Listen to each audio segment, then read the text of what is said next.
One of the fascinating questions that has always been a wonder is whether or not humans are capable of moving or levitating objects using nothing but the power of the mind. One method to demonstrate its existence are Psi-Wheels. Psi-Wheels are basically foils of aluminum or paper that are shaped as a pyramid suspended on the tip of a needle or anything pointy. The purpose of Psi-Wheels is to show that humans are capable of making it spin without using any known laws of physics. Over the years, many YouTubers have uploaded videos where they claim they have the ability to do so. It is important to note that videos on YouTube should not be taken seriously. For one, the majority of these videos lack any controls, such as minimizing air currents, party trickery, and other external factors like someone stopping on the floor nearby, causing little vibrations on the floor, which cause the wheel to spin. So it is important to maintain healthy skepticism when it comes to these sort of videos. Because of this, Psi-Wheels have been extensively criticized as an unreliable tool for measuring macro-PK events. Claims such as convection currents or heat from hand as explanations for why the Psi-Wheel rotates. Does that make Psi-Wheel useless? Over the past years, I have conducted experiments to see whether explanations fit. I do not claim that my experiments are scientific, of course, given that they were done at home rather than a laboratory setting. So I encourage everyone to replicate or falsify my findings themselves. One of the common skeptical arguments is that Psi-Wheels are nothing but convection currents. To simplify, it is basically when cold and hot combine together, causing the air currents to spin around. Now, I would like to say that this is true.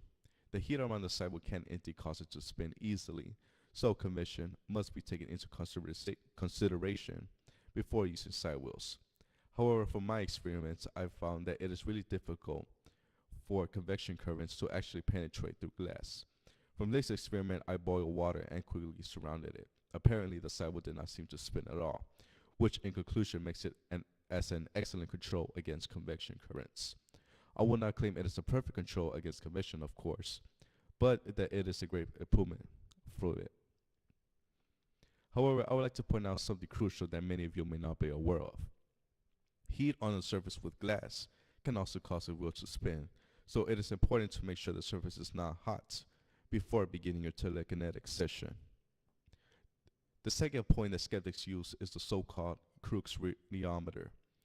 In this view, Psi-Wheels rotate because of light particles. The light itself causes the wheel to spin as it gets more brighter.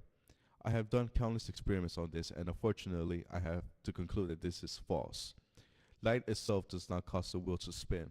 For one, Crookes radiometer works because of its black surface. The black surface color causes heat to attract, making the radiometer spin. By contrast, the Psi-Wheel lacks any such black surfaces, which is what distinguishes it from a radiometer. Before I get to the third one, I would like to point out that vibration does not work when it comes to Psi-Wheels.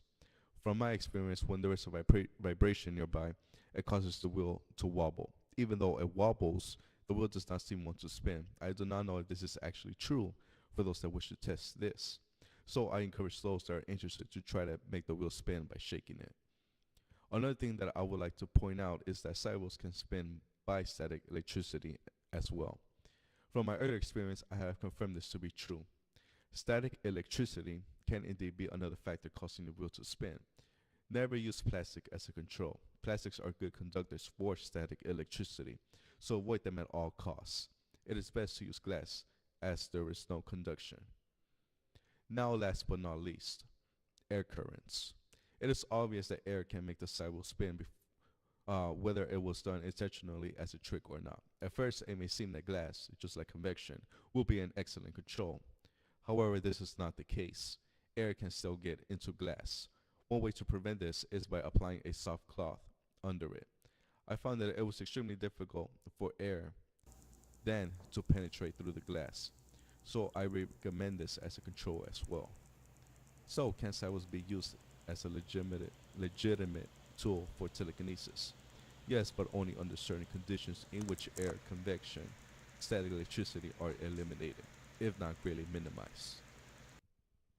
It is very easy to deceive yourself into thinking that the wheel is moving by telekinesis when other factors as mentioned are ignored. From my sessions that I used to do, I don't use hands at all, actually. In fact, I really don't think hands are necessary for performing telekinesis. All you have to do is just relax, focus, and try to make the wheel spin a feet away with these conditions that I recommend applied. Thanks for watching.